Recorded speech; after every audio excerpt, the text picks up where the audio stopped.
Saya Letnan Jenderal TNI Doni Monardo, Ketua Gugus Tugas, mengingatkan wabah COVID-19 masih berlangsung. Diperlukan disiplin dan kesadaran kolektif untuk menaati protokol kesehatan agar kita bisa segera mengakhirinya. Anda harus menjadi patriot bagi diri sendiri dan keluarga, serta Anda bisa menjadi pahlawan kemanusiaan bila berhasil melindungi sesama. Salam tangguh, salam kemanusiaan. Kesadaran kolektif untuk menaati protokol kesehatan agar kita bisa segera mengakhirinya. Anda harus menjadi Selamat sore, saudara-saudari di seluruh tanah air. Sejak pandemi diumumkan di Maret 2020, lebih dari 90% siswa dan siswi harus belajar di rumah secara penuh, terutama mereka yang tinggal di daerah resiko tinggi penularan COVID-19. Pemerintah, dalam hal ini Kementerian Pendidikan dan Kebudayaan, berusaha tetap menjaga kegiatan belajar mengajar berkualitas. Bagi sekolah yang berada di zona hijau dengan kasus COVID-19 yang tidak ada lagi dan sudah mendapatkan izin pemerintah daerah memenuhi standar kesiapan pembelajaran tatap muka, pembelajaran tatap muka dapat dimulai secara bertahap, tentunya dengan mengikuti protokol kesehatan yang ditentukan. Dalam masa pandemi ini, yang terpenting adalah kesehatan dan keselamatan anak-anak kita, para murid-murid kita, guru-guru kita, dan keluarga. Mendikbud Nadiem Makarim sudah memutuskan bahwa zona yang dinyatakan oleh gugus tugas percepatan penanganan COVID-19 sebagai zona kuning, oranye, dan merah saat ini masih belum bisa melakukan pembelajaran tatap muka. Apabila gugus tugas nasional menyatakan bahwa sebuah daerah masuk kategori zona hijau, maka kepala daerah dapat mengizinkan pembelajaran tatap muka di daerahnya. Namun, sekolah tetap harus mampu penuhi semua daftar periksa dan siap pembelajaran tatap muka. Daftar tersebut diantaranya adalah: pertama, harus tersedia sarana sanitasi seperti toilet bersih, tempat cuci tangan, hand sanitizer, dan desinfektan. Kedua, tersedia akses fasilitas layanan kesehatan. Ketiga, siap menerapkan area wajib masker di sekolah. Keempat, memiliki termogan untuk mengukur suhu tubuh warga sekolah. Kelima, mampu memetakan warga sekolah yang tidak boleh melakukan kegiatan di sekolah, yaitu yang memiliki kondisi medis penyerta atau komorbid, kemudian yang tidak memiliki akses transportasi yang menerapkan jaga jarak, kemudian yang memiliki riwayat perjalanan dari zona kuning, oranye, dan merah, atau riwayat kontak dengan orang terkonfirmasi positif COVID-19 dan belum menyelesaikan isolasi mandiri selama 14 hari. Keenam, membuat kesepakatan bersama komite sekolah untuk memulai pembelajaran tatap muka. Dan tentunya, orang tua harus menyetujui pembelajaran tatap muka. Jika semua sudah sepakat, maka baru bisa dimulai.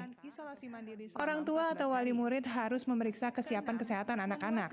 Pastikan mereka bisa mengikuti pembelajaran tatap muka di sekolah. Jangan memaksa. Pastikan siap secara fisik, mental, lahir, dan batin. Ketua Gugus Tugas Legend Doni Monardo berkomitmen untuk membuka kembali sekolah, memulai kegiatan tatap muka, namun di tempat yang paling aman, yaitu zona hijau tadi, yang artinya, sekali lagi, tidak ditemukan kasus positif baru di daerah tersebut, dan penyebaran COVID-19 semakin kecil kemungkinannya akan kembali ke sekolah. Namun, dia berpendapat, keselamatan dan kesehatan anak adalah hal yang paling utama. Nah, menjelang pelaksanaan tahun ajaran dan tahun akademik baru 2020-2021, sebagian besar anak-anak kita akan kembali menerapkan belajar jarak jauh. Maka, ada 7 hal yang harus diperhatikan agar sukses melakukan kegiatan belajar online. Yang pertama, siswa dan guru harus bergembira. Jangan stres. Pastikan semuanya sudah paham dengan cara mengoperasikan alat teknologi. Kedua, bagi kelas menjadi kelompok belajar yang kecil, diskusi kerja kelompok, dan akan membuat waktu belajarnya akan lebih efektif. Yang ketiga, guru dan murid sepakat mengerjakan tugas kelompok dan menciptakan suatu tantangan atau lomba yang memerlukan kolaborasi. Keempat, alokasikan waktu bagi murid-murid yang tertinggal atau kurang dapat memahami sesi pembelajaran. Pastikan semua murid sudah hampir sama pemahaman terhadap subjek yang diajarkan. Kelima, fokus dan kuatkan pada subjek pelajaran yang dapat ikut membantu kemampuan para murid untuk bisa sukses di pelajaran manapun, seperti misalnya bahasa dan sains. Keenam, amati, tiru, modifikasi, dan lihat cara guru lain belajar, dan yang pastinya yang bagus itu yang menjadi contoh. Tanya tips dan triknya, lalu adopsi di kelas masing-masing. Begitu juga dengan para murid. Tanyakan bagaimana teman bisa mengikuti pembelajaran dengan baik meski melalui online. Adopsi di kelas masing-masing. Ingat, proses belajar jarak jauh bukan memindahkan kelas dari ruang fisik ke ruang digital. Cara membuat sesi online menjadi riang gembira dan penuh interaksi serta mudah mentransfer ilmu pengetahuan adalah dengan berkreasi dan tentunya dengan bekerja sama. Dan semua ini sangat penting untuk orang tua seperti saya dan Bapak Ibu semua untuk harus aktif terlibat dalam setiap proses pembelajaran, baik belajar maupun mengajar online. Selamat kembali ke sekolah bagi yang ada di zona hijau. Ingat, tetap aman COVID-19 dan praktekkan protokol kesehatan dengan sangat ketat. Dan tetap semangat bagi semua yang akan sekolah melalui daring dan kemampuan kita beradaptasi akan menjadikan kita manusia Indonesia yang unggul dalam pengetahuan dan tangguh menghadapi perubahan. Selamat belajar untuk semuanya dan salam sehat dari saya. Untuk selanjutnya saya akan mempersilahkan Bapak Dr. Ahmad Yuryanto untuk menyampaikan perkembangan data COVID-19 di Indonesia hari ini.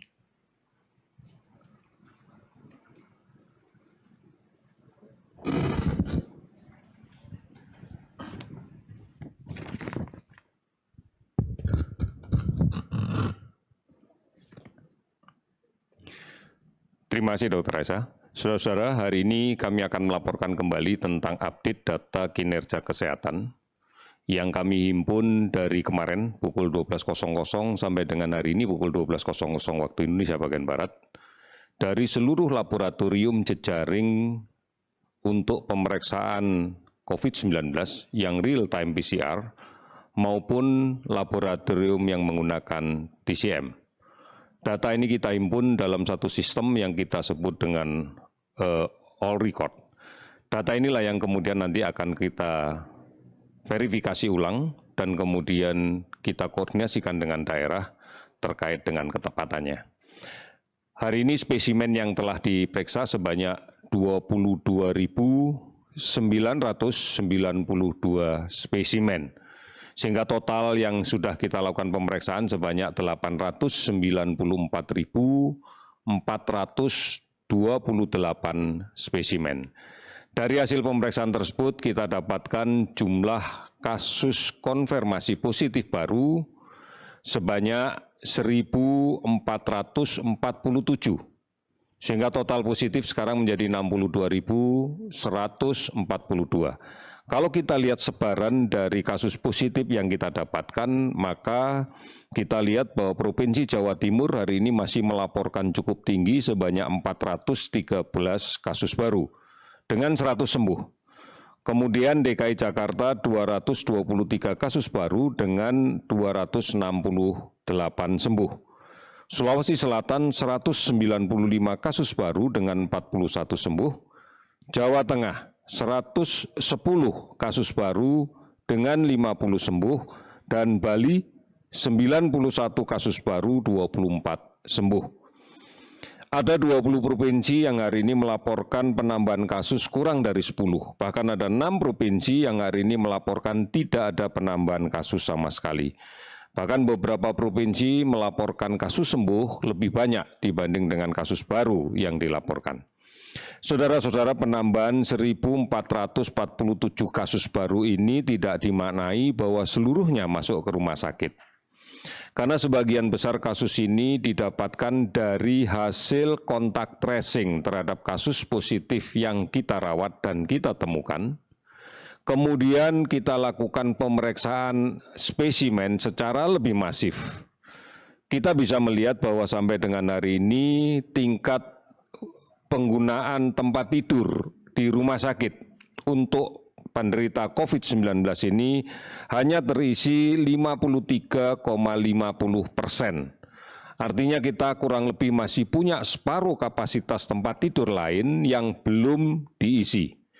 Saudara, gambaran ini menunjukkan bahwa kasus baru yang kita dapatkan dalam beberapa hari terakhir, bahkan dalam 2 minggu terakhir dari pengetahuan kami, sebagian besar kita temukan kasus dengan keluhan klinis yang minimalis, yang tidak menggambarkan adanya indikasi untuk dirawat di rumah sakit. Sehingga kita memberikan arahan kepada yang bersangkutan untuk melaksanakan isolasi secara mandiri.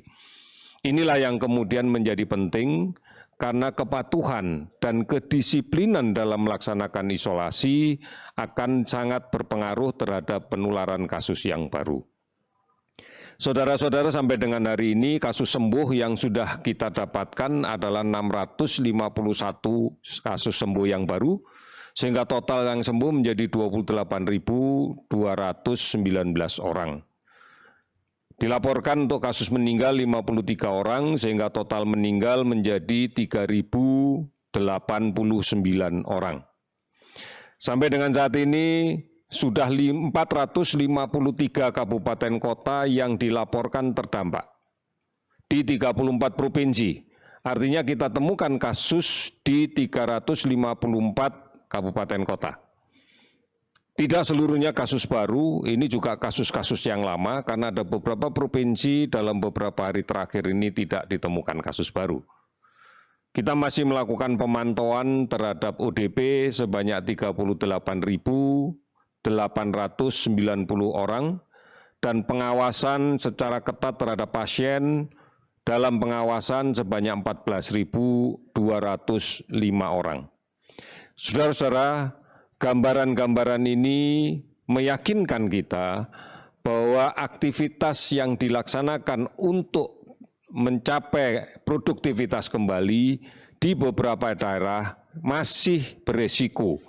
Ini disebabkan karena ketidakdisiplinan dalam menerapkan protokol kesehatan. Sekali lagi, aktivitas untuk produktif kita perlukan, namun mempersyaratkan aman dari COVID-19.